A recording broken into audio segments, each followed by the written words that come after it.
básicamente afirma que todos los conocimientos parten de la experiencia, pero que no es la única forma, ya que también podemos conocer a través de nuestros sentidos y de nuestra razón.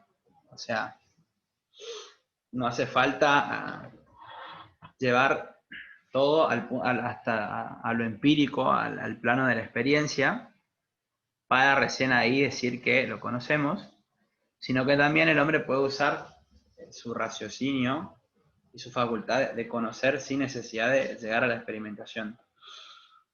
Esto que por ahí hoy en día parece, no digo que superado, pero como que se entiende, ¿no? Como que es algo medio obvio, por así decirlo. En ese momento estamos hablando siempre de el desarrollo de las ciencias, era algo que estaba muy en jaque, ¿no? Porque siempre vamos a ver cómo incluso durante el siglo XX y en la actualidad van a seguir discutiendo si en esta pretensión que tiene la ciencia de tratar de elaborar leyes, conocimientos válidos, universales, más aún todavía en este tiempo, bueno, estas cuestiones estaban muy en boga, ¿no? Muy en el centro de la atención. Fíjense que acá también podemos ver las dos dimensiones de Kant, por qué es empirista y por qué es racionalista. Fíjense cómo la ventaja que tiene la experiencia es que, bueno, es la primera forma de conocer y que justamente va a proporcionar conocimientos fiables, probables, reales, que por ahí la razón y lo ideal no puede hacerlo. Justamente por eso es que va a rechazar, ¿no?, la posibilidad de llegar a conocimientos sobre cuestiones metafísicas, como el alma, Dios y todo ese tipo de cuestiones que exceden a la posibilidad de verificar. Pero sí también, como tiene en cuenta el empirismo, también va a ser lo mismo con el racionalismo, con esta idea de poder conocer a través de los sentidos y de la razón, ya que tenemos, como dice él, una forma innata de conocer el mundo. O sea, no desestima para nada la posibilidad de conocer a través de los sentidos, y que justamente la razón de cada ser humano, de cada persona, es lo que va a limitar ese conocimiento, ¿no?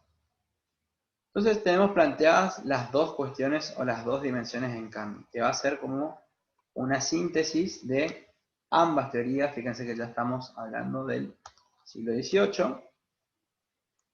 En este repaso, en este aporte al conocimiento científico, su obra más importante, pues si bien escribió muchas, pero la que a nosotros nos interesa, es justamente, se llamó Crítica de la Razón Pura, en el año 1781, donde va a analizar las diferentes facultades que participan en la construcción del conocimiento. Justamente lo que va a analizar es todas estas cuestiones que él va a tener en cuenta, tomadas de ambas teorías, del empirismo y del racionalismo, para poder llegar a construir el conocimiento. Fíjense qué interesante o qué central que es esto. Su principal objetivo era, o es, descubrir si la razón humana es capaz de conocer sometiéndola a juicio. Si nosotros, por nuestro sentido, nuestra razón, somos capaces de conocer de manera crítica. Así que bueno, como les decía, la teoría kantiana también va a recibir el nombre de racionalismo crítico, justamente por esto. La idea de aplicar un juicio a la razón, a las ideas del ser humano, y tengan en cuenta esta idea central. Yo después esto le voy a pasar, ¿no? Creo que se los pasé, no sé, después me fijo, pero si no se los paso de nuevo, para que ustedes lo tengan y puedan guiarse a la hora de hacer el trabajo. No quiero que se pierdan o que vayan a leer algo que no venga a la cuestión, porque estamos hablando de filósofos que teorizaron, por así decirlo, sobre muchas cuestiones, que a nosotros únicamente lo que nos interesa, y más en esta carrera contra el tiempo que estamos haciendo, es centrarnos en las teorías del conocimiento. Bien. Como les comentaba, Kant fue propio o un filósofo propio de la Ilustración y del siglo XVIII. Ahora, continuando, ¿no?, con nuestra evolución histórica, ya vamos a llegar, sí, al siglo XIX, y acá es muy importante detenernos, porque el siglo XIX es el siglo de las ciencias sociales. Van a surgir los primeros conocimientos científicos de economía, sociología, psicología, geografía, historia, etcétera, etcétera. Pero bueno, nosotros vamos a empezar a ver cómo o de qué manera fueron tratando de surgir. La idea principal, o no más que la idea, la teoría principal del conocimiento durante esta etapa, siempre recuerden que las ciencias naturales van a seguir estando un escalón más, un paso más arriba, por así decirlo, de las sociales ahora. Pero fíjense que bueno, el mundo, las humanidades va avanzando y las teorías del conocimiento van siendo reemplazadas, mejoradas. Y en esta época va a surgir una muy importante, muy interesante, que también podemos decir que el positivismo se aplicó tanto al plano de las ciencias naturales como las ciencias sociales. Por ahí en el plano de las ciencias naturales es interesante cómo en el siglo XIX surgió con el positivismo también la famosa teoría de Charles Darwin sobre el origen de las especies. Y desde el punto de vista de las ciencias sociales, nosotros vamos a ver a este señor, Augusto Comte, francés él, muy importante más allá de ser uno de los máximos exponentes del positivismo, por ser considerado el padre de la sociología. Y fíjense que este es un dato a tener en cuenta, ¿no? Porque va a ser el primero en tratar a los hechos sociales, a los fenómenos sociales, o sea, a donde participa el hombre, como una cosa, como algo, como un objeto de estudio científico, como si fuera una piedra o no sé, alguna fórmula química o alguna planta, por dar un ejemplo. Va a tratar como de despojar al objeto social, es decir, ustedes saben que la sociología estudia la sociedad, ¿no? Para la redundancia. Entonces, va a tratar de poder estudiar las cosas o los hechos sociales como si fueran cosas, como despojándolos de todas las condiciones que tiene un hecho social para estar, porque los hombres participan en ellos, ¿no? O sea, ahí tenemos un montón de variables a tener en cuenta, ya que no todas las acciones sociales de los hombres son iguales, pero bueno, eso se fue descubriendo tiempo después, ¿no? Así que bueno, vamos a ver primero qué propone Comte con su teoría positivismo, y bueno, después les voy a explicar este desarrollo de 3 estadios, ¿no?, que él propone. Así que bueno, vamos a pasar a la parte de Comte. Fíjense, a mediados del siglo XIX, como les conté, bueno, surgió el interés de conocer estos fenómenos.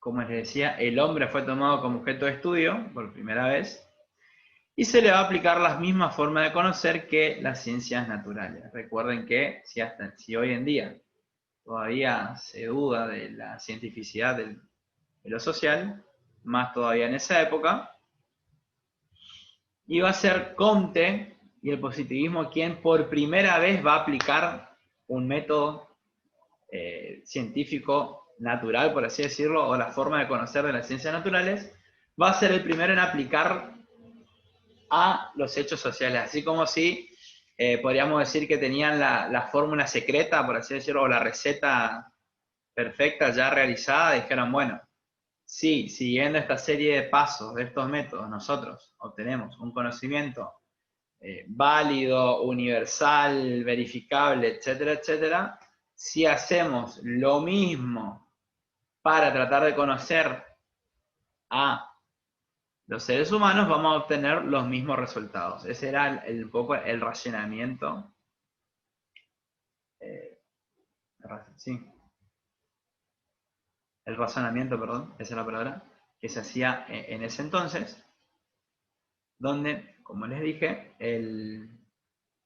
va a estar en boga la teoría del conocimiento del positivismo. Ay, ¿quién es? Estaba por decir algo que se me fue.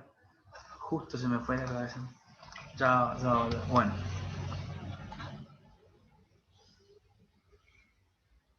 Como venimos hablando, Comte va a ser el positivista número 1 durante esta etapa en la aplicación del método científico. Y va a ser el primero en delimitar un objeto de estudio específico para las ciencias sociales. Muy importante el aporte de este señor. Y fíjense. Ahí está. Esto era justo lo que le quería decir, un poco adelantando lo que vamos a ver ahora, es que si las ciencias sociales no se podían adaptar, uy, se me acabó el tiempo. Si las ciencias sociales no se podían adaptar a la forma de conocer de las ciencias naturales, entonces el problema era que no eran ciencias, no podían ser, no se podían, si no podían pasar por todos esos pasos, entonces directamente no era ciencia, no se podía llegar a un conocimiento científico, ¿no? Esa era la primera forma de pensar un poco sobre las ciencias sociales. Más adelante vamos a ver cómo eso fue cambiando y van a surgir diferentes categorías de análisis. Pero bien.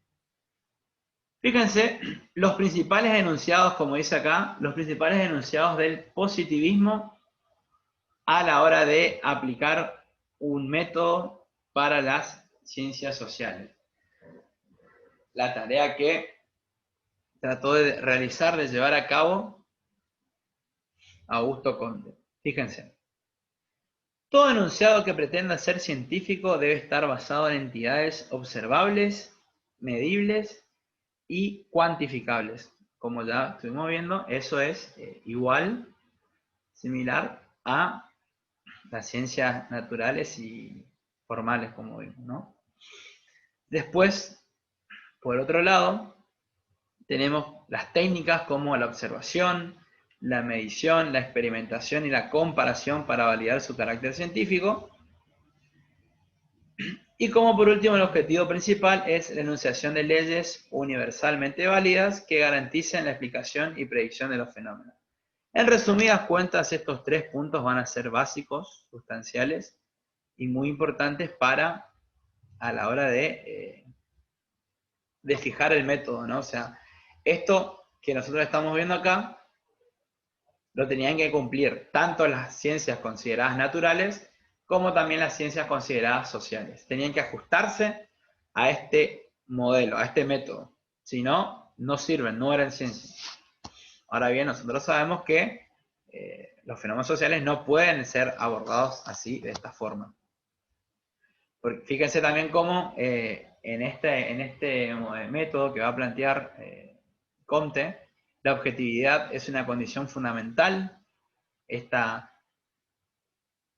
Este concepto, objetividad, que hasta el día de hoy se sigue discutiendo, y como siempre vemos de que ser objetivo, ser parcial, no ser imparcial.